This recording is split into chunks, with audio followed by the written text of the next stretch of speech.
children of divorced parents' day. Well, that too. That's in November. Okay. Because I'll be there. I'm not going to miss that one. More raised hands. We got Jay in the audience. We got Welcome Back Mahogany. I'm always curious, these people who raise their hands that we've never seen before. Like, what's going on here exactly? Maybe we should try letting one of them up here, see what happens. And Tyler, I'm hoping to bring positive vibes from Copenhagen since you love your Copenhagen experience. Are you in Copenhagen? Yes. Oh, sweet. You always talk about when you ended up on crutches here. But you gotta love your hospital, your medical system's fantastic, man. It is. My mom had a medical incident here when she was visiting me, and it was great. So I resonate with your story. Man, how can you not, like, once you've been the benefactor, the beneficiary of something like that, it's like, how could you go back? It feels it's like going backwards to any other system. You understand my dilemma here whenever I consider going back to the U.S. Yeah. It's like, let's get any medical issues we need to address before we go back to the U.S. for, a couple of months, do a proper checkup, make sure everything's working properly. And Hans is in the audience, knows what we're talking about. He's Danish as well. Let's just get a quick comment from Hans. A little glimpse. Hi, Hans. Hvordan går det? God Morgan, Hans. And for those who don't know, Denmark has a fantastic medical system. And I'm still just feel indebted. And so feel loyal to sing the praises of Denmark just for that reason. But thank you so much. I wasn't quite ready to jump on. Yeah. We were just talking about how the Danish, way of doing medical, where, if you have a problem, you go to the hospital, they take care of it. End of story. It's like it doesn't. But I can understand from the US that we are some kind of weird extreme lefties, all of us, yes. Right. So I don't know about that, but it seems to work. And the funny thing is that if you look at how much we spent, it is way less than they spend per capita in the US. So I don't know. Somebody needs to explain to me what the extreme part is. It's not only the cost. Like, I went to the busiest hospital in Copenhagen, and with a broken ankle, I went from the parking lot to the x-ray table in less than 10 minutes. And I was out round trip back in the parking lot in way less than an hour, like 40 minutes with crutches. So that's where it differs from the UK, because you did need to have brought a book. No, yeah. There was no pause in the entire process. There was no sit down, ticket number, nothing. It was just like boom, boom, boom, boom, boom, boom, boom, on your way. Thank you. But in all fairness, that's not the case always. I don't imagine it is. Sometimes you have to spend hours waiting. Of course, if you are in pain and so on, they will take you. Maybe that's why. I was in extreme pain. Yes. Yeah. So they don't want to hear the screaming either. But if you have something less serious, you can be waiting for quite some hours. Right. I can see. We are still happy about it. Nobody goes broke from getting ill in Denmark. That doesn't sound important. That doesn't sound so impressive until you realize how many people have medical bankruptcy in the U.S. It's incredibly high. Exactly, and that's my point. Yeah, exactly, that's my point. Yeah. But just the peace of mind of knowing you don't have to even think about that, or anything to do about your health, period. You don't even have to think about it. I mean, and strangely, people are in much better shape there in average than in the U.S. It's partly because you ride bikes everywhere, like, the crazy bike riding people that you are. Yeah. I think half the people in Copenhagen, they commute on bike every day. 50%. This is I believe that's the number. Yeah, So I'm saying that for effect because I know that's true as well because I've seen it with my own eyes. yeah. But then it's hard for Americans to imagine half of people riding a bike to work. Yeah, But it's also a matter of how you have made your cities from the beginning. I mean, correct. in just walking around in the U.S. can be kind of troublesome in Yeah. some parts of Miami or whatever. It's some yeah, cities. There's some Hmm? neighborhoods that don't even have sidewalks in the U.S., let alone are Exactly, yeah, yeah. walkable. Mm. Yep.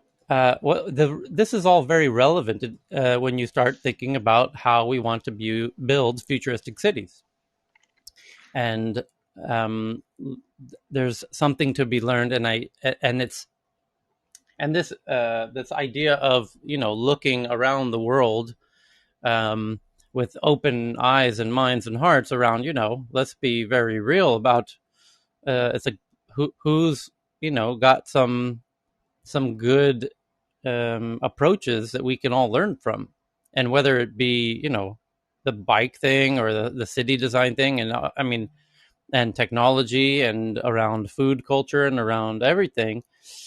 It really blows my mind how some cultures are very myopic and inward looking and just unable to look outward to see how other places are operating um, in better ways, frankly. I mean, in different ways that some would argue are more optimal.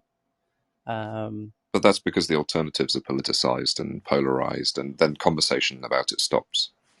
right. But I highly recommend folks uh, who use the word socialism. And by the it's very different than you would think. Just go spend a week in Copenhagen and Stockholm and especially Oslo and especially Finland, because it's way different than people assume it is. And my God, Oslo is fantastic. Holy shit! And What an and if you come to Amazing. Oslo's Copenhagen, say gorgeous. hi. yeah. But people don't realize, like, you hop on YouTube and do like a 4K drone tour of Bergen, like Norway, like one of the popular cities in Norway, and you'll be like, "Is this a fairy tale land of?" Like, no, that's the real normal Nordic city. The standard of life is just unbelievably high. Anyway, Tyler, just um, real quick on that point, I know of a yep, couple of small U.S. cities that have literally taken delegation tours. That yeah, was led by they were led by the mayors, yep, but then business leaders, university leaders to say, okay, welcome to Copenhagen. How can you replicate this, or how can we replicate this back in our home city? yeah. Because of the overall quality of life and services that are provided to the So people. check this out. I mentioned this once before, but it definitely bears repeating. In Stockholm, we have a part of town called Hammarby Sjöstad, which is one of the newer parts on the edge of Stockholm. And because it's newer, they got to try some new technology, some new innovations, which they did. And they refer to it as like a little smart city lab. And it's not even overly ambitious, and it's not even overly geeky. It's just, we're just going to try some new things, some new ways of waste disposal that we think are more optimal and blah, blah, blah. And they did. And they've been piloting all kinds of new approaches to dealing with civic issues. And sure enough, there's some real net benefits. And that led Xi Jinping of China, the boss, Winnie the Pooh himself, came over to Hammarby Sjöstad on the outskirts of Stockholm to see it for himself, and was apparently so impressed that he now sends a full delegation of Chinese mayors, not their citizens, just a delegation of Chinese mayors, because they have 100 cities with more than 1 million people, and they've got thousands of cities of 500,000 people or more. So it's going to take several years to get all these mayors to come over and do this little tour of Hammarby Sjöstad and how they do these little smart city testings. But that speaks to my point about are American mayors going anywhere and learning how to better deal with waste disposal or water treatment or da da da da da da da da? Chinese mayors are, and they're Well, coming to well, I can Stockholm. tell you that the U.S. ambassador, he invited a bunch of U.S. Mayors to Copenhagen, Uh-huh. uh, and the funny thing though, they had to ride the bike around Copenhagen, and I won't say some of them have never seen a bike before, but it was kind of a challenge for them to ride the bike. So I Oh, really funny. think they they learned something on Yeah. that tour. And yeah, I think it's a very good thing to invite the mayors because they have a huge influence on when they go back, maybe even more than some secretary or something. Yeah. That's Exactly right. yeah, And this is what people learned during COVID. Actually, is that a lot of mayors have far more power than people assumed prior to COVID in making the rules of the cities. Of Yeah, in some European cities, they restricted car mobility through city centers. I think Paris was one of them. I'm making that up, like the literal city. But I heard that some moves were finally brought from planning stages to reality because there was less traffic since folks were not commuting. And so that was the impetus to make the changes that folks have been in the city planning centers have been trying to test out before. Yeah, well, in Thailand, it was done at a more national level, but we stopped traffic going in and out of cities that had COVID at all. If you had any COVID in your city, no one's you just put a rope around the city. No one's going in or out until the city cools down. And And the so the sky rest, is so blue in Bangkok. I feel like it's like, wow, I forgot what blue sky looks like. yeah, Everything feels like it's in Technicolor. yeah. But to that point, it made it. Yeah, it's wild. And then you started to see who the better mayors are and who the weaker ones are, and it got very political very quickly in the U.S. as it's prone to doing. Anyway, tech news, everybody, welcome back. And happy Wednesday. I'm Uh, back. yes, welcome back, Cheryl. Big news, the biggest news in tech at the moment across the tech sphere, as reported by Associated Press, The New Yorker, The Verge, Fox News, Apple Insider, Gizmodo, and many others. And boy, a whole lot of tweets.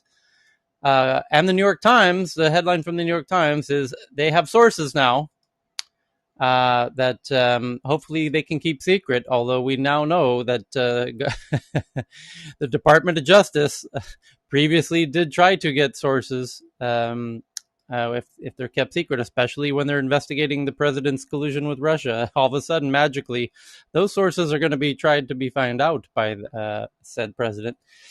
New York Times has sources that Tim Cook warned Nancy Pelosi that the proposed antitrust bills were rushed, could hurt innovation. Google, Facebook, Amazon say bills will hurt small and medium-sized businesses and consumers. And there's two parts there. One is it's interesting that Tim Cook is warning Nancy Pelosi of, much of anything. And second, that the big tech companies now, we now hear their message back to Capitol Hill. And the message back is very clearly that they believe these big bills will hurt small businesses and consumers, which is precisely what these bills are aimed to protect, essentially, or what the politicians behind them ostensibly believe they are protecting. And so, boy, it gets interesting because today is supposed to be the day that all of this hearing stuff starts happening on Capitol Hill. And as the New York Times says, executives, lobbyists, and more than a dozen groups paid by big tech have tried to head off bipartisan support for now 6 bills meant to undo the dominance of Amazon, Apple, Facebook, and Google. And somebody brought up the great point yesterday. What about Microsoft? What happened to Microsoft? And are they in any way feeling left out?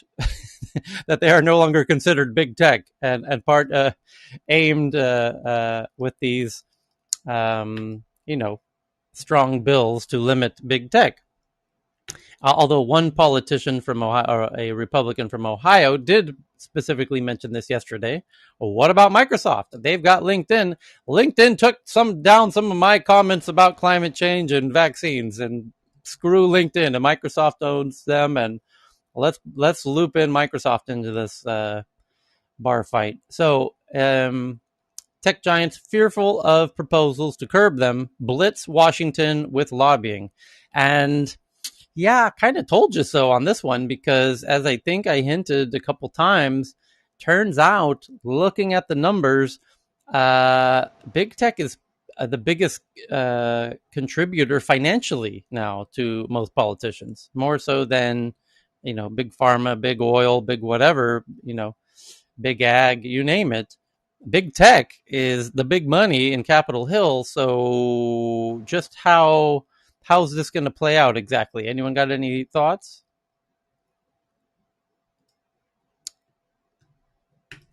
Feel free, everybody. I know you're worried that the CIA is now listening. Don't worry. We read those headlines as well, but trust me, it's all good. We're in the safe zone. We're in the trust tree. We're all friends here.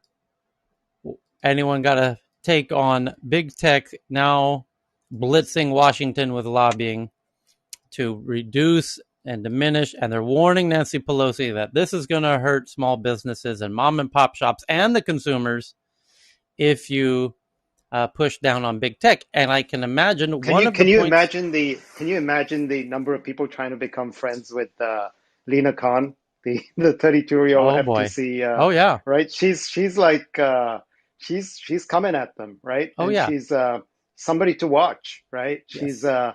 just got the Amazon. I think we reported yesterday. Just they fight within themselves in the different departments on who's going to investigate who, right?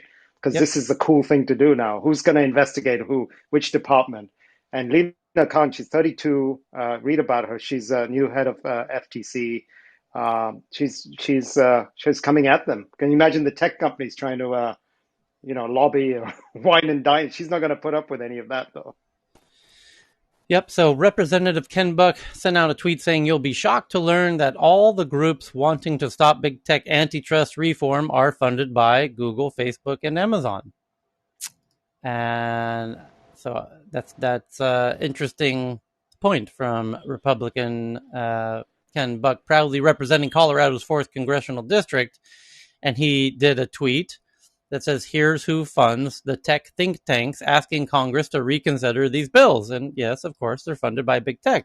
What else is new? That's how American politics has been working since the beginning. Well, and So, But there's a oh sorry. I was just going to say that I think it points out kind of this issue of power dynamics and sovereignty that we've talked about, in terms of, just the overall reach and the scope that big tech has. So not only in lobbying power, but in terms of, various sectors, whether it's educational sectors that they're getting into, healthcare that we've spoken a lot about, transportation, right? So these are all committees that are embedded within the U.S. governance structure, and so obviously big tech, they have a strong point of view around it, and they're trying to get other people to see the value that they bring. But I think it fundamentally comes down to how much power big tech will have, across, the kind of the spectrum, if you will, as it relates to U.S. governance and U.S. growth and development. mm-hmm. So Yeah, I think uh, I think you could see a strong correlation between Silicon Valley and San Francisco and tech and who's in power. If you just look at who holds power in the House, obviously Nancy Pelosi from San Francisco. Kamala Harris was U.S. Senator, now Vice President, and even Kevin McCarthy, who's a Republican, right? So I think who tends to have power in politics are the people who are able to raise money, and you're able to raise a lot of money from big tech, from Silicon Valley. So I think it's fairly obvious. And this has been a trend over the last 10 years. So I think it's just going to grow, to your point, Tyler. Here's a couple of Oh, choice tweets. Road second LS, and yes, we can tell that quickly that it's LS, by the way. Or was that Even Cheryl? before he said, "This is LS." Or was that Cheryl? I'm confused. They sound so much alike. But just a few quick choice tweets before we hand it over to LS. that from Representative Ken Buck. He says, over the past 18 months, I've heard from, and this is a tweet, by the way, he's sharing publicly. Over the past 18 months, I've heard from hundreds of small businesses who have been crushed by Google, Facebook, Amazon, and Apple's anti-competitive conduct. This is gaslighting. It's time to hold big tech accountable for crushing competition. Someone named Jane Chung says, scoop. She does tech policy at Public Citizen. She says, big scoop. Big tech is shitting their pants all over House Judiciary's new bills.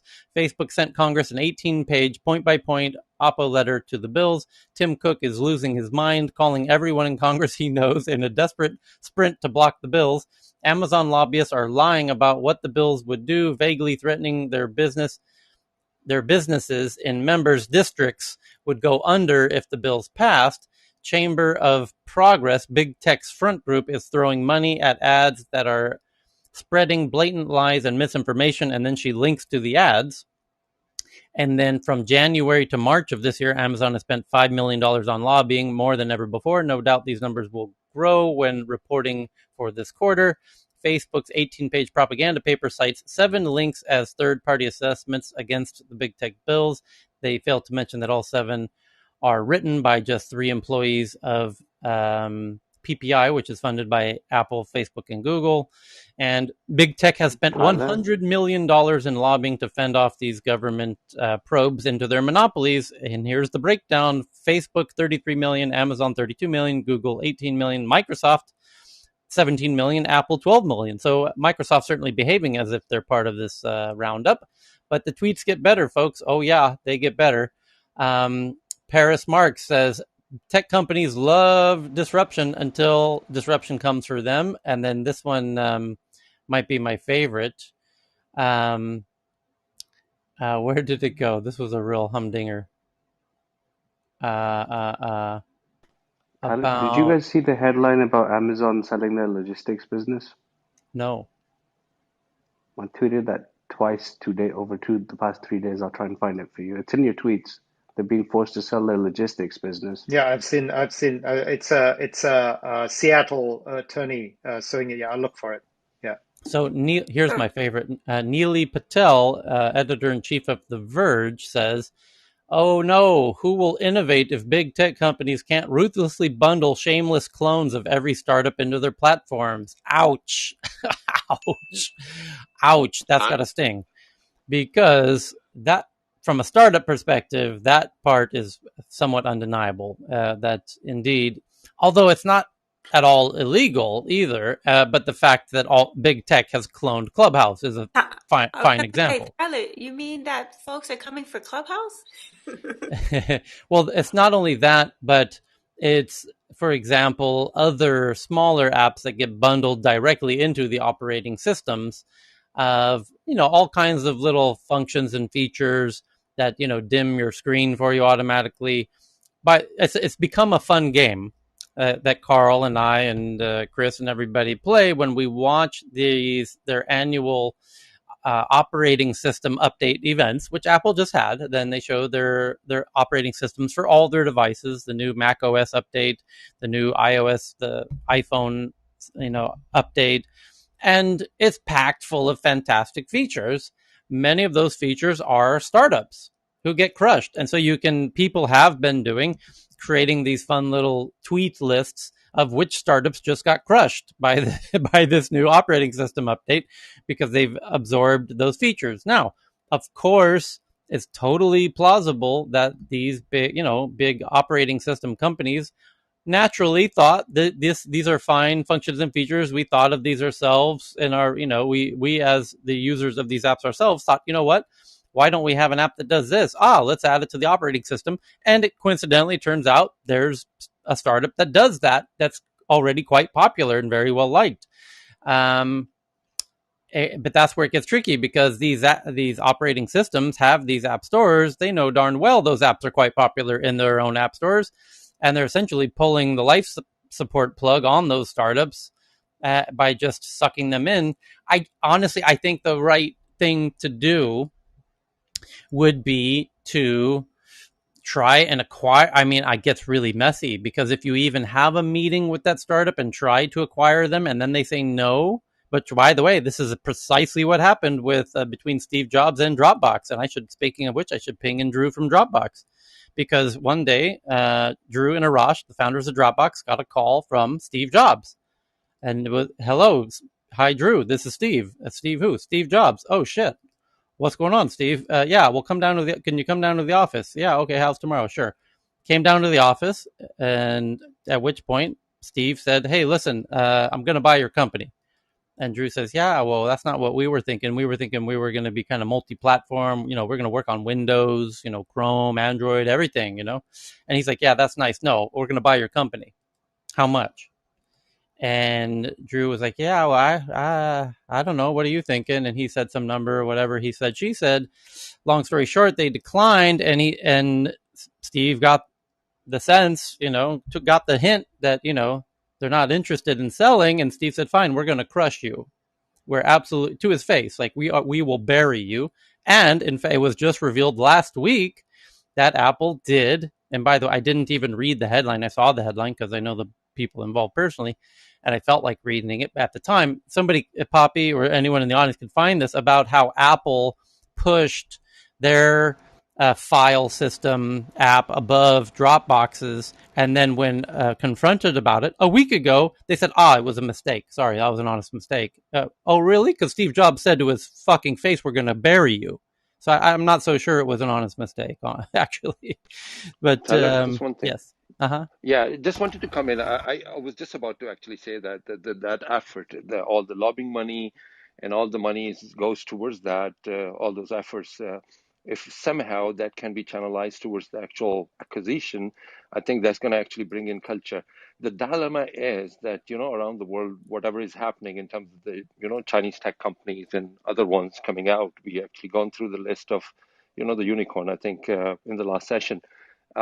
Somehow US has to, or Silicon Valley has to sort of like maneuver in a direction where the real culture of innovation actually kind of like persist or the status quo maintained. Otherwise, it's just simply around the world, it's going to be totally different picture because those companies in other parts of the world has got like edge, and especially with the European you know, antitrust and anti-competition laws in practice, obviously we have seen that the innovation doesn't work very well. Now, all this effort going into that direction, I think if some sort of mechanism is being by the government, and we talked about the government like literally 15 minutes ago, so those regulations, if somehow gives a tax break for the acquisitions of the young bees, like new startups coming into the actual stream, and then big techs are actually acquiring it. So if that mechanism somehow can be regulated in a way that it gives a tax break to all the big tech companies if they acquire, similarly along the lines of angel investors, when they get a tax break, once they get a certified angel, become an angel investor. So if that kind of mechanism or some sort of regulation kicks in, then I think that would ultimately, next 3 to 5 years, would bring in that culture that more and more acquisitions would happen. And I think that would be healthy, in my opinion, I think. Yeah, it's a tricky dance though, because if you meet with the startup and you don't acquire them, or it's a weird dance.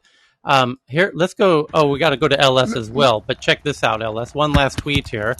David Cicilline, who's the congressman from Rhode Island, but more importantly, is the chairman of the Antitrust Subcommittee, kind of leading this whole dance, this dog and pony show.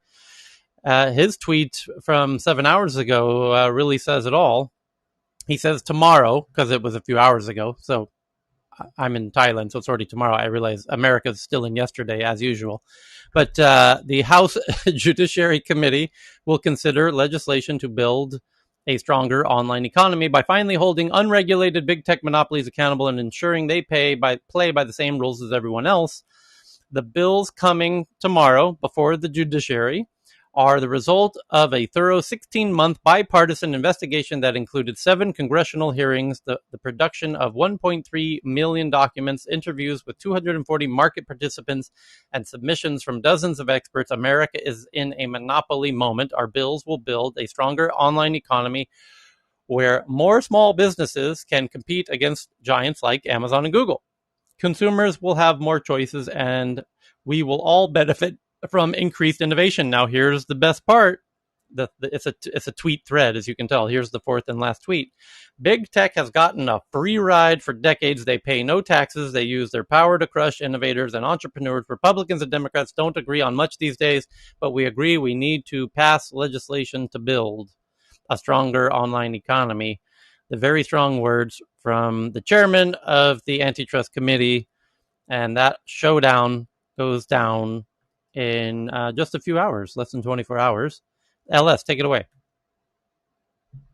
Well, speaking from both sides of that tech, and I mean the startup side and small businesses, because we do AI solutions for small businesses. I think what's happening at the bureaucracy side, of, especially the FTC and the new chairman, she was on Bloomberg Tech, what they're seeing is that they have a whole generation, and I'm talking about millennials, who were supposed to get jobs, who were here, who aren't getting jobs.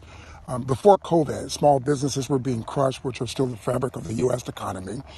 There's an aggregation policy that's been done in big tech for 10 years or more. And they're starting to see that economically, it's not even a monopoly, it's an oligarchy. And these politicians, I think, are worried about it. But you have younger administrators like the FTC chairman, and there's several other people coming in that are more diverse and younger. And I say younger meaning younger than 60, okay? So they're starting to come in and say, well, what are we doing to a country if we allow this to be like an oligarch of these kind of companies? Because they do actually have done that with the apps and close you down, or you pay more the minutes. I was going to say yesterday, they're not just looking at you in the app store and the buy and the transaction. And some of the clouds, that's why I don't put my models for AI or AGI online. They can look at your model and say, oh shit, you wrote a fucking better algorithm than 20 of my other people. Oh, well, okay. We'll just look at that. And then all of a sudden that process shows up. So there's more things that will be revealed, and I think it's just a swing back, though. I don't think it'll be as extreme one way or the other. It's just going to have to swing back so that the U.S. can have some competitiveness. And I was in this DOD thing earlier today about, the whole DOD doing AI for small businesses and making it the future and this is more commercial stuff. But it's interesting how the government is shifting and swinging toward that and these symposiums and trying to reach out, because I think they're looking at the next 10 to 30 years of where the country will be in the Western world. That's all. Okay, now a little shift of topic, although not much. Speaking of big tech, we know that Twitter was banned in Nigeria recently.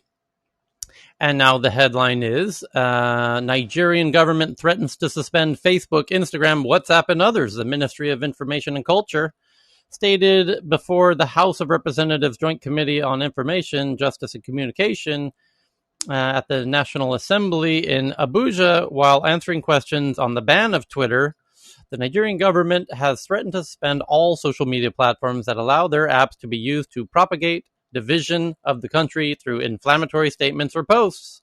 The Ministry of Information and Culture said, as I just said in the headline, he said Twitter made its platform available as a choice for people who want to destabilize and cause disunity in Nigeria. We want Twitter to be registered first in the country before they can operate.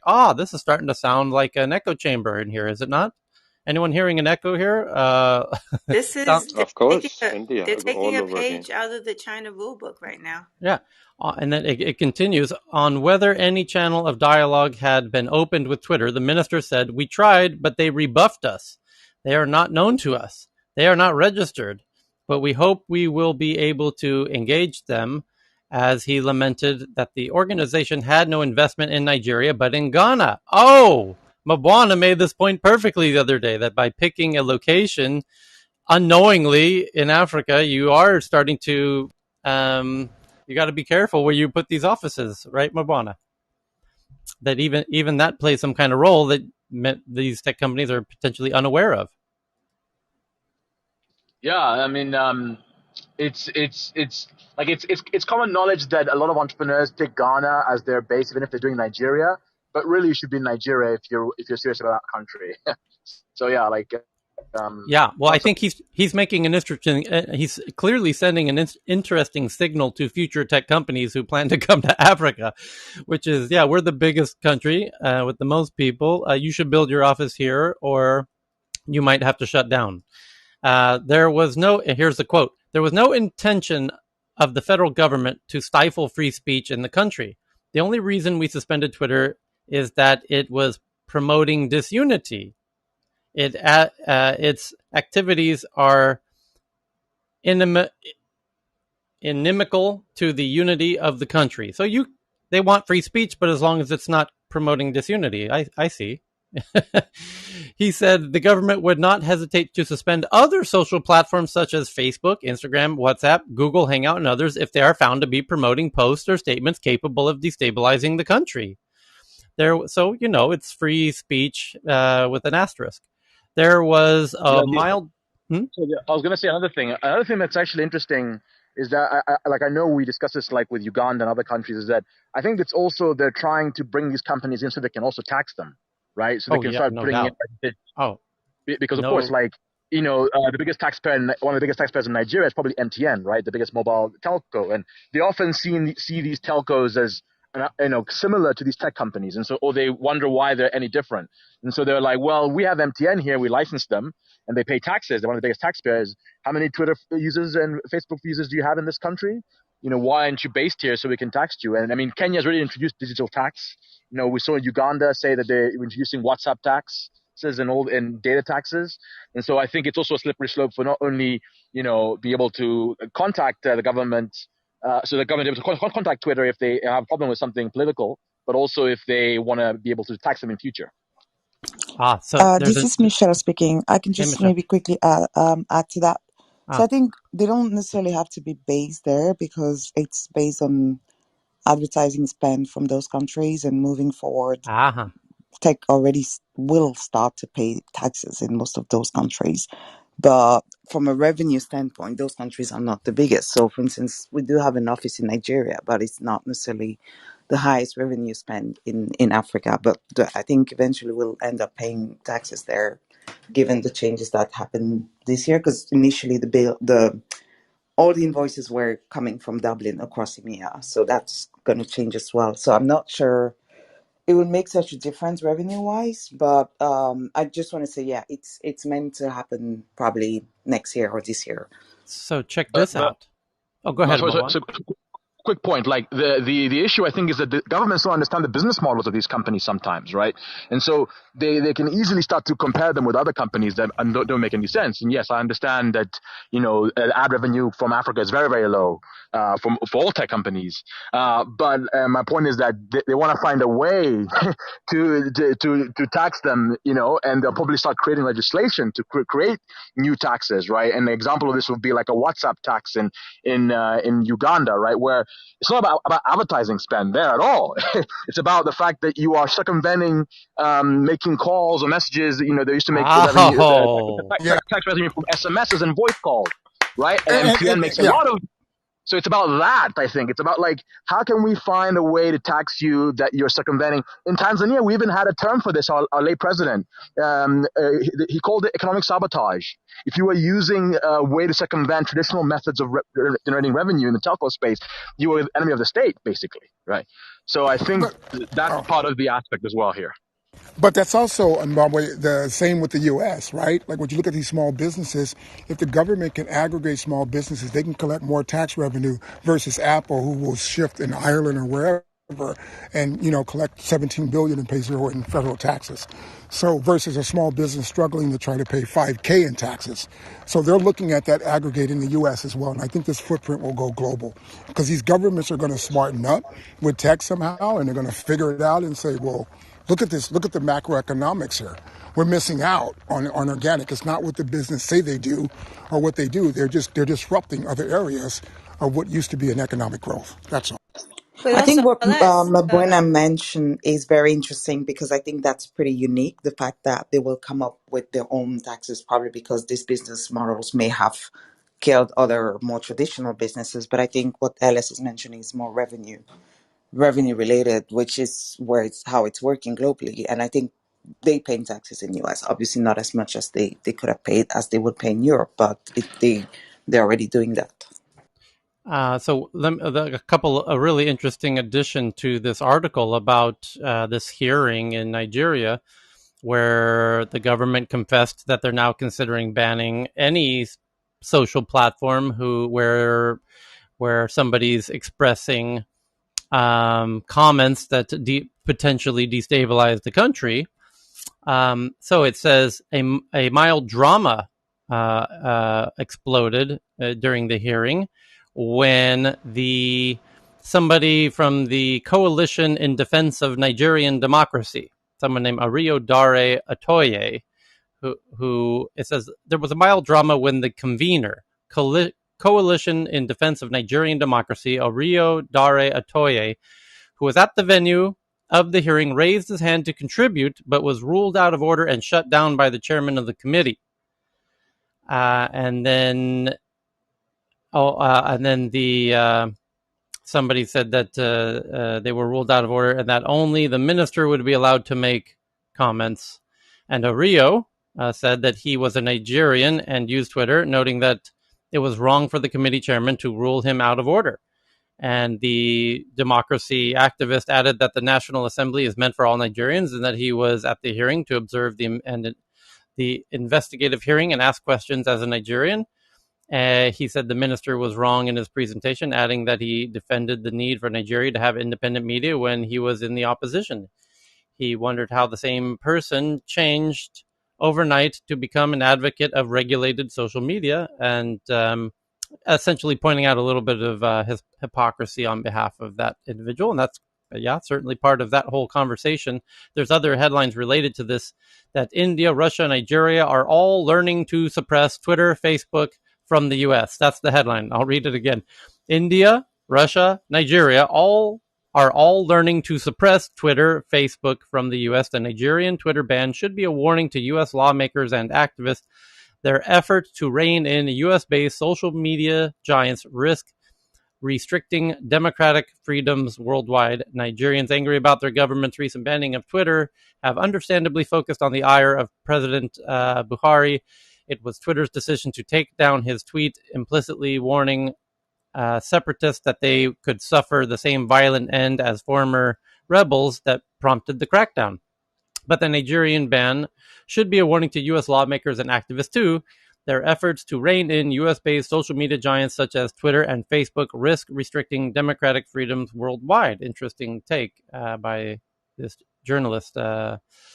And people are starting to realize what we've been discussing each day here for quite a while. And I mention all of this because there's more. Say what? Oh, yes, friends, there's more. And something I don't think anyone has noticed. You just heard in the past 24 hours, the head of Nigeria saying that they likely will ban any platform where they are having conversations that could potentially be disruptive to, the stability of Nigeria. And clearly he's referencing as that person who was ruled out of order is a democracy activist.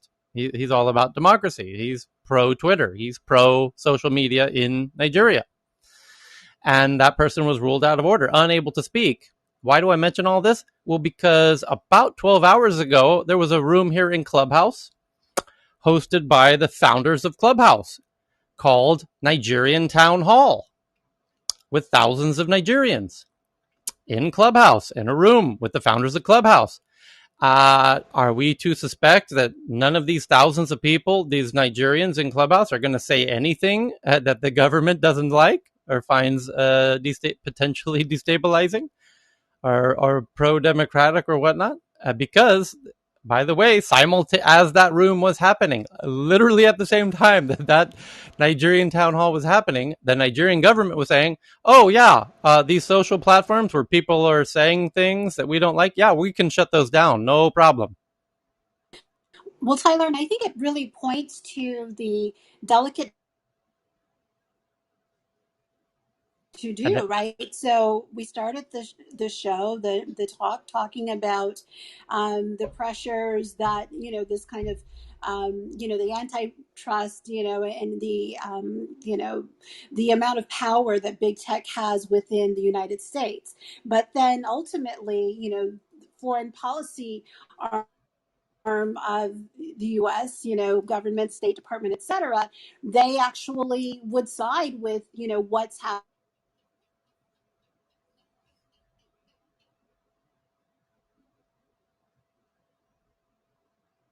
Are you there? That big U.S. tech is helping to perpetuate and to kind of propel into the markets. Can you hear me? Lakeisha, you're breaking Yeah, up. your audio is not so good. We'll circle back to you, Lakeisha. The Michelle, can we talk about Facebook? This is hot, everybody. I got to tweet this out. This is some hot shit right here. This is what we've been waiting for, is it not, Michelle? So Exactly. yes, indeed it is. So you've been hearing me sing my crazy song from the mountaintops that social commerce is coming. Social commerce is coming. I've been screaming this like a crazy trailer trash kid for quite a while now, and indeed yesterday, about 12 hours ago, Michelle informed me through the DMs that somebody named Mark Zuckerberg, apparently he has a tech company of his own called Facebook, and he has his own version of Clubhouse called Live Audio Rooms, where he jumped in the live audio room. And could you please remind me the name of that room, Michelle? It was called Commerce Updates, actually. Right, about commerce updates with Facebook CEO Mark Zuckerberg and my old buddy Shiva. How funny was this? So Michelle sends me a screenshot of the room with Mark Zuckerberg talking about the future of commerce on Facebook, and it's being run by a friend of mine. What is Shiva doing in that room? He doesn't work at Facebook. And she says, "Oh no, he's our new chief of commerce." I Yeah, said, he's "Say our VP of Commerce, I, actually. say what now?" I was like, "What?" Shiva's an old buddy of mine. What? He's now running commerce for Facebook. He's the one that's going to bring social commerce to Facebook. Oh, this is too perfect. So we started a private chat with Shiva to invite him here into Clubhouse. He says he can't join us today, and he's taking a week off starting tomorrow.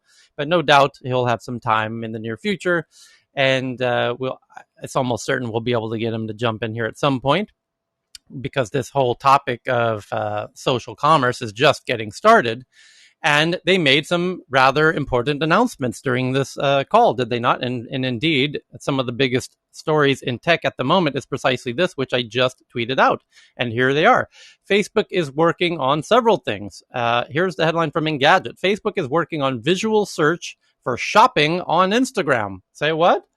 The company is also bringing new shopping features to WhatsApp and Marketplace, Facebook Marketplace. So this is all three apps, Instagram, WhatsApp, and Facebook proper, all bringing shopping.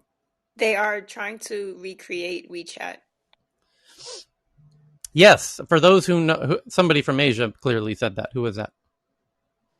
Well, it's mahogany, but I Yeah, spent a lot yeah, of years in Asia, so yeah. So, yes, for those who don't know, they are taking a page out of WeChat's book, and rightfully so. WeChat absolutely exploded. It started out as a chat app, just like WhatsApp, and started adding functions and features like Tinder and Uber and every Pinterest and everything you can imagine, and including payments and whatnot. But mainly, it's a huge shopping app and money trans. One of the two main ways that people pay for things, by the way. And so the updates that I just tweeted out from the Tech News Twitter account at TNATW gives you a physical glimpse. You can see for yourself how WhatsApp is now going to have stores, and you can buy stuff directly in WhatsApp through stores, as I've been saying for many weeks, and you could even say months, and Facebook as well, and Instagram as well. And it was all announced in their live audio room with my old buddy Shiva. Holy cow! Who would have guessed? So thank you to And to your Michelle. point, Tyler, Yeah, what you mentioned earlier, obviously, I can't always share much, but I knew this was coming, so that's why F8 wasn't really the right place. It was a bit right. misleading as to, because I know you were all waiting for this update in F8, but this was more low key. I think he set up the room maybe like 5 hours Yeah, before it starts. But live shopping will also expand to more countries, because we've been testing it in I think it's in Thailand actually. So yeah, that's also going to be one of these big rollout in the coming months. Mm-hmm. Here's a bit from the article. It says Facebook is working on their visual search technology for Instagram as it doubles down on shopping features through its platform. And what that means is now the visual search means the shirt of the person in Instagram. The app has artificial intelligence that can figure out where that shirt is from, essentially, or very, very, very similar shirts to it, so that when you click on the shirt, you can buy the shirt or shirts very, very similar to it, according to the AI algorithms, which are quite good. And they call that visual search. So you click on the shirt, it shows you a bunch of similar shirts for sale. You click on those, you buy them. Bada boom, bada bing. Here we are, social shopping. Speaking in a live audio room on Facebook, Mark Zuckerberg said the company is in the early stages of bringing camera-based search tools. The feature would be similar to the ones offered by Snapchat and Pinterest, which, of course, are also doing this because it's the social commerce Cambrian explosion, folks, that I told you all about. It's going to be every app. It's Snapchat and Pinterest and TikTok and all of them, baby. Zuckerberg outlined two potential use cases for the technology. When browsing Instagram, visual search could surface similar products available elsewhere in the app. But here's the quote. When you find something, you'll be able to tap on it and find similar products that people across all of our shops are selling the moment you see something that you like. We think that visual search is going to be really helpful in making photos shoppable. Instagram overall, and then it turns to the whole WhatsApp shopping. In addition to visual search and Instagram, Zuckerberg also announced that Facebook Shops will be arriving in the Facebook app inside of what they call the marketplace, and WhatsApp. Facebook has already been integrating product catalogs into WhatsApp chats, but now businesses will be able to create storefronts in the chat app. Oh, Jesus, who's been screaming this like a wild child for the last few weeks? The company is also working on what they call Shops ads, which would allow businesses to target ads based on people's individual shopping preferences. Eventually, Facebook could further personalize these ads with special offers and promotions, Zuckerberg said. So there it is. That's what we were looking for at the F8 event that we all watched together. And yes, indeed, this is exactly what we were looking for. So thank you for this, Michelle. You know what would really be next level is if Facebook or the merchants could actually incorporate elements of ESG. So there's a huge push around sustainability and and ethical manufacturing, etc. And I know that Patagonia for years, they would allow customers to see the sourcing elements of all of the materials that go into making a jacket or a vest, etc. So I think it could really set merchants apart if, since the technology is available, not only would people be able to purchase, but then they would, for people that really are concerned about the environment, let's say, and want to make even more responsible choices, if elements of ESG could be incorporated into, this new technology that's launching. Mm-hmm. Yep. My understanding on that so far is that it's just going to be at a categorization level for now, but that's definitely a good, that's definitely a good feature to add. Yeah, and this Facebook extending shops to WhatsApp and Facebook and Instagram is getting a lot of traction because it's huge. And the reason it's huge is because you're now going to see lots of small shops who really could have benefited from this during the pandemic. My God. Because they could have stayed open essentially through these apps. But that highlights the point that the streets, the storefronts, become secondary showrooms, and the main business will transition to the digital domain as people transition to e-commerce and these nearly instant deliveries. And that becomes very interesting in this antitrust conversation that we were just having, because there's now a race between TikTok and Instagram, Facebook's platforms, which are Instagram, WhatsApp, and Facebook proper, that all three of them are now going to enable small shops to build their small e-commerce shops inside those apps. And they may no longer need little storefront shops. And if they do, they play a kind of diminished role when everyone can order this stuff, not only that live within walking distance to their little shop or driving distance, but 2 and 3 and 4 and 5 and 6, 7 cities away, maybe even one state away, because of the logistics supply chains that are all coming up through all these autonomous trucking vehicles and autonomous delivery vehicles. Oh, and I got, by the way, the next headline, 2 headlines from now, I'm going to tweet out one of these very incredibly cool looking futuristic little delivery vehicles. But Yeah. my point is But that what used to be the physical landlords of the city, right, that own the land that you pay to build your little shop, is quickly diminishing, and the new landlords are these apps, TikTok, Snapchat, and all of these digital apps, because you're going to sell way more of your stuff through these digital apps than your little cake shop on Main Street, because it's going to be viewable by everyone within any delivery area all around you, which is why Amazon shops are outselling Main Street shops, hand over fist. Which is why Main Street shops are shutting down, but now they have a solution of their own to get inside of these apps. Now, that becomes interesting because, as I said, in this beef between the social apps and India, for example, or Nigeria, okay, today it's about communication. People are saying mean things that Nigeria doesn't like, and we got to shut that shit down, right? Okay, that's fine and dandy. But what about a year or 2 or 3 from now, when you've got a very good percentage of your businesses are built on these apps? Your SMBs, your mom This and pop this is shops. this is so well, big. That would be the equivalent of, excuse me one second, LS. This would be the equivalent of shutting down Walmart, right? Nobody would Yes, do that.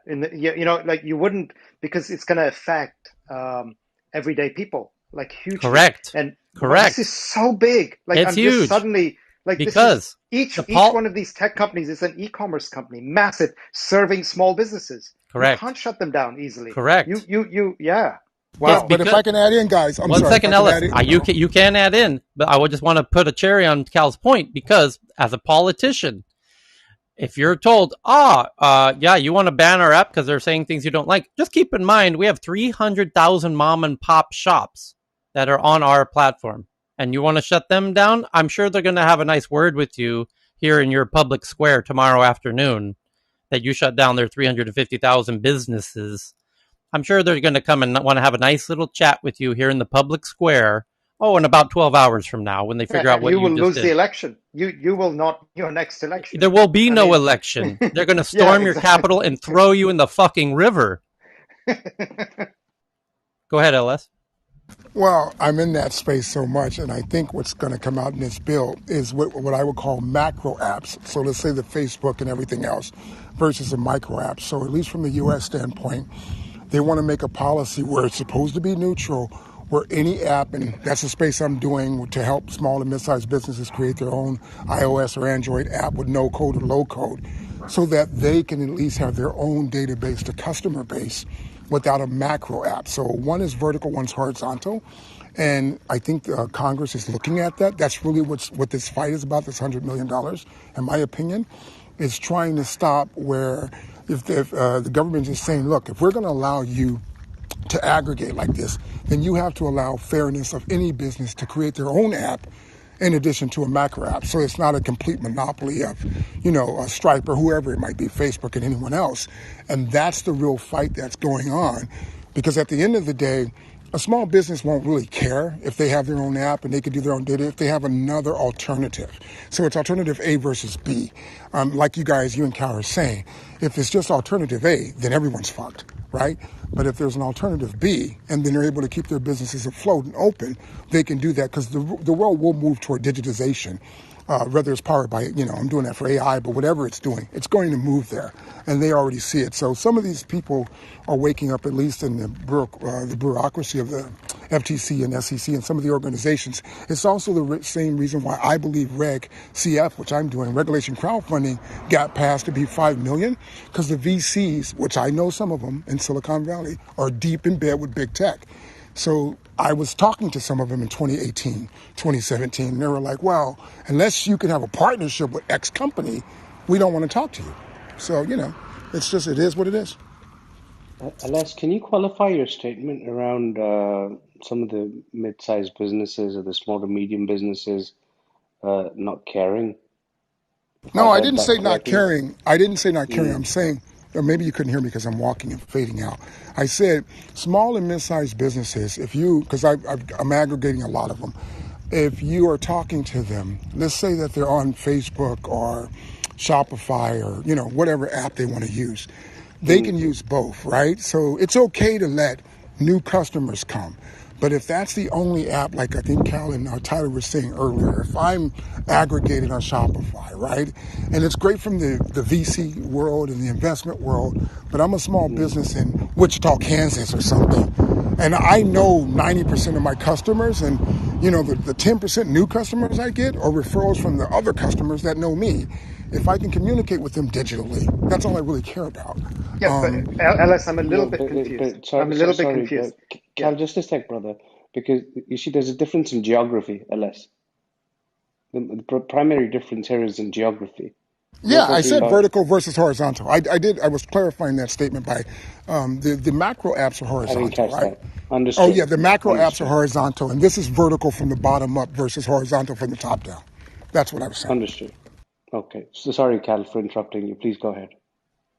No, I'm just a little bit confused. I just as just as an overall um, analysis of the situation that we just like these big companies are becoming e-commerce companies, just at a simplistic level, right? And they're building the platforms for it.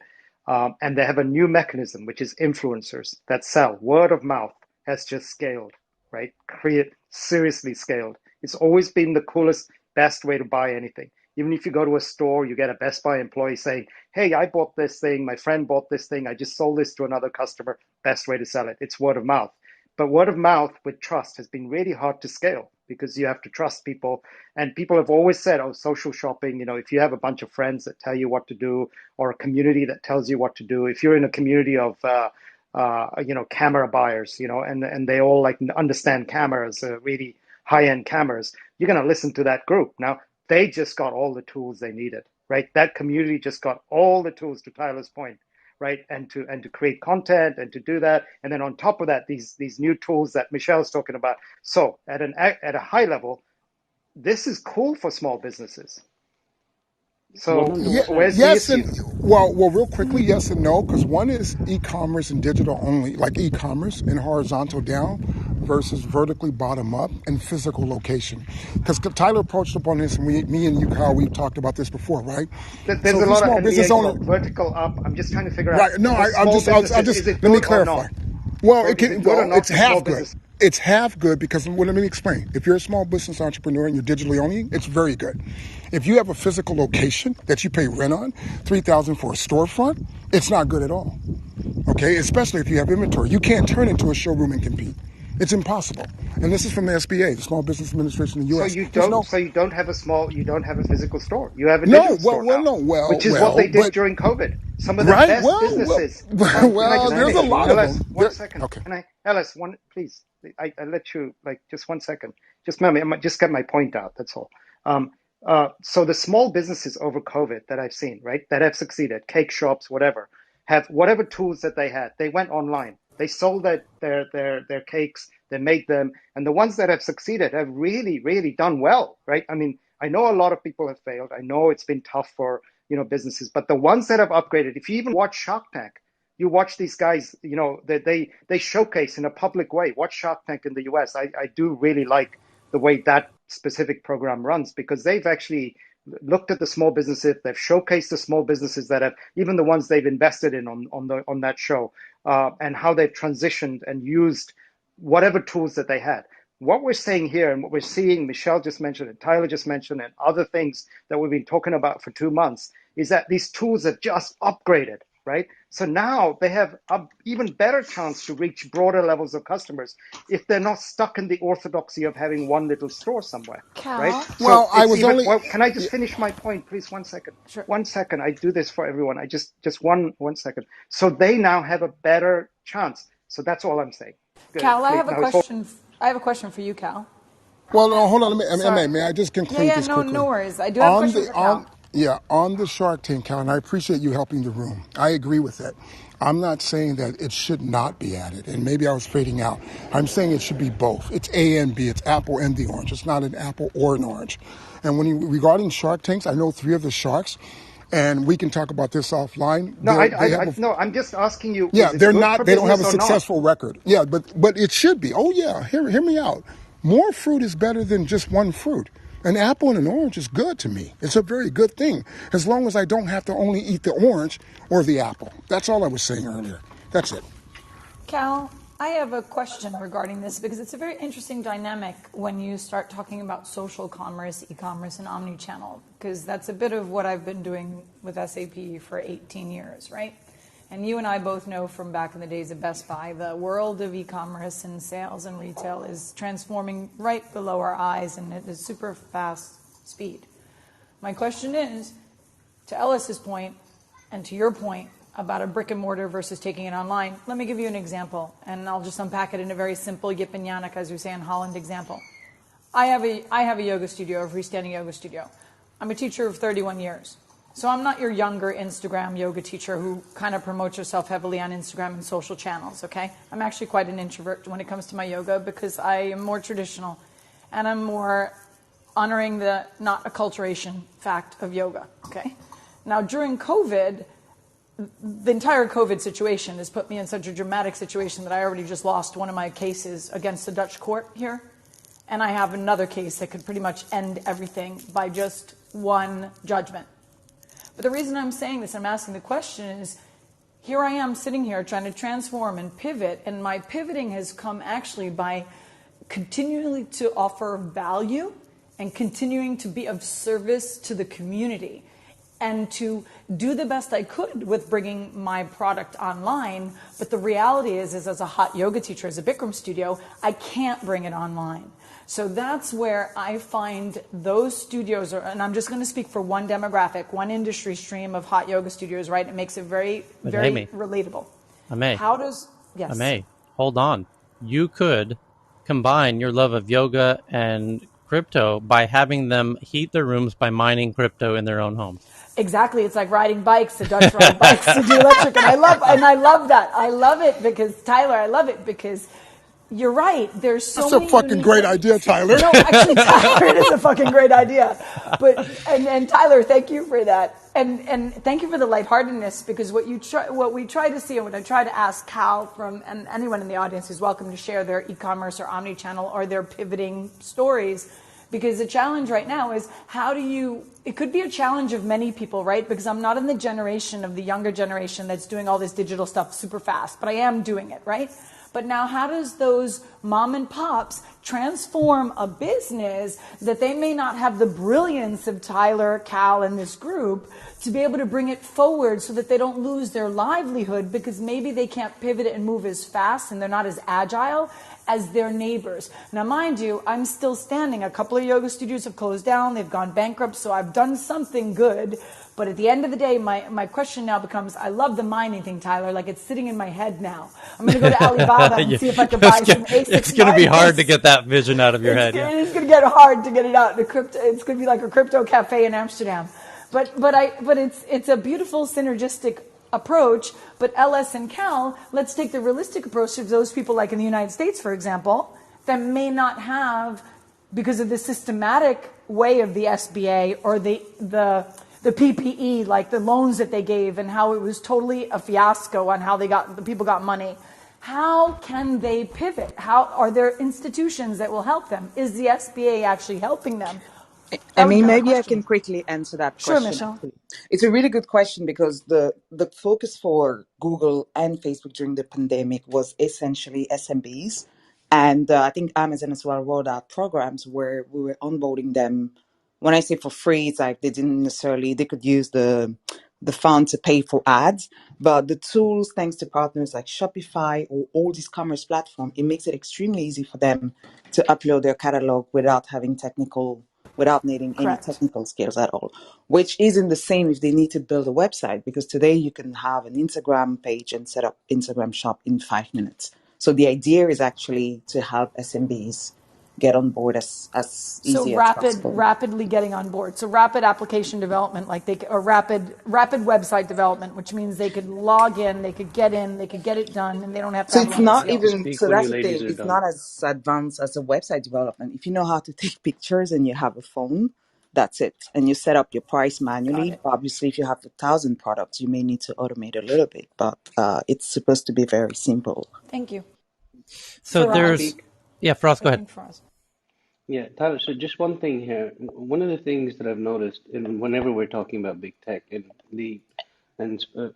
LS kind of hit the nail on the head with this when he kept bringing in, various um, authorities and organizations from the United States. We get too focused on the United States sometimes, not Yeah, always. And I love yeah, the yeah, fact that we have a global population on stage. Yeah, What sure. you thanks, don't Faraz. realize, That's why I love Tyler's example of a Yeah. solution. right?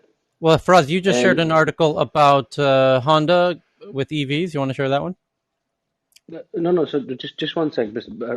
Forget that article for a sec, because what I want to do here is this whole thing around Facebook and what they're doing with the SMBs and everything around the mid-sized businesses. This isn't for the United States. Forgive me for this is just my opinion. This is not for the United States.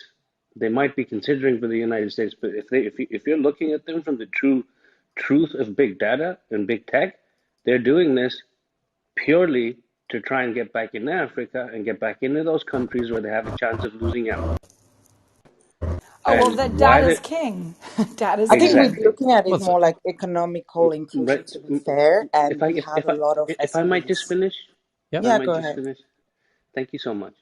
So when you look at the data sets of the businesses that, for example, exist in the continent of Africa, online SMBs in the form that Tyler, you and Cal very nicely described is exactly what those businesses need. A lot of these artists, a lot of these, not just there, if you look at, for example, Jordan, you look at Israel, you look at Palestine, a lot of these artists, a lot of these people, a lot of these creators, a lot of these individuals that have no other way to make money other than put their goods online, they exist in these places. And this is the same demographic.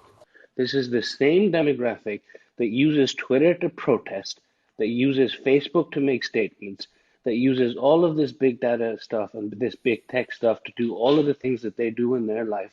So they're going for this demographic, in my humble opinion, and they're going after them to ensure that exactly what Tyler said is that, God forbid, if these governments come forward and try and kick them out, they have that demographic in control to stay in control, and those 350,000 people that Tyler mentioned show up at that door when they need to and set fire to the prime minister or president. I'm done speaking. And just quickly, that relates to the point that I was trying to make earlier when I was having app issues, is that for all politicians, really, it really points to the delicate balance between domestic and foreign policy.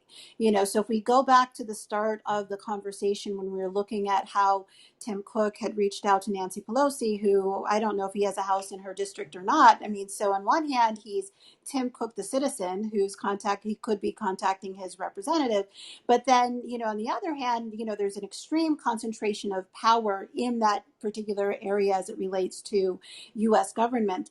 But so I think that for U.S. politicians, they're going after the antitrust piece, but then from a diplomatic standpoint, from a foreign policy standpoint, as it relates to Nigeria, as an example, the U.S. embassy, as far as I can recall, was the first government to come out and say, we support the people of Nigeria. And so they really have to play nicely with big tech because, in many ways, big tech is advancing broader US causes. And I think that the same could be said for governments around the world, but from different perspectives. Okay, so I want to And jump just into a couple. Tyler, just quickly, let me give the demographics in terms of the actual region. If you look at it on the No, top, it's it's 320. too far into the weeds. We need to stay at the Okay, higher level. That's a sure. deep dive room data point, but I appreciate it, the opportunity. The bigger headlines at the moment are Honda going in on fully electric cars, in stark contrast to Toyota, which, as we've read in many headlines lately, is focusing on a kind of a hydrogen approach. And it was been interesting to see Japan clearly lagging behind on the electrification front, being, a global car leader for sure. Honda and Toyota are, two of the most popular brands, if not the most popular brands in the US. And kind of a little confusing to see them not leading on the EV front. But I imagine we'll discuss And this. then they made the Tyler? mistake of going to hydrogen. That in They the blew case it. of Toyota, yeah, which Tyler? as I mentioned, yes, I may. I don't think the Japanese necessarily would be moving out of it, because I did a HBR review case on the Japanese and their excellence in sort of fine tuning, and they are the ones that work within BMW. So when you look at it from that perspective, are they really out of the game, or are they underneath the hood of No, BMW or one of the more well, here's my car take on brands it. there? Here, this is just a guess, and we'll have to wait for my buddy Peter from Northvolt to come in and give us the gospel. But the Germans couldn't go electric until Peter built Northvolt, and now they are fast and furious, as fast as he can enable them to do so. And Japan, similarly, I imagine, when Peter and I went to Krakow, Poland, to speak at an event together. A dear friend of mine hosts the biggest tech event in Poland every year, and she asked if I would bring Peter because he was still at Tesla at the time as the chief product officer. So I said, Peter, you want to come down to Poland? And what's in it for you is you get to meet the president of Poland, who will also be speaking at the event. He said, yeah, sure, let's do it. Because actually, in fact, now he does have a huge facility in Poland as a result of that meeting at that conference. So we came down, we met the president of Poland, went over to Auschwitz, had a fun time in Krakow and Kazimierz, and showed him my favorite little clubs in Kazimierz. It was a fun little bromance weekend getaway. But the main part was on stage, we had a very unscripted sit down side by side fireside chat where I asked, why aren't the other car companies keeping up with Tesla? Why is Tesla so dominant in the EV space? And why aren't the Germans copying you? And he says, well, they can't. I said, well, yeah, it sounds,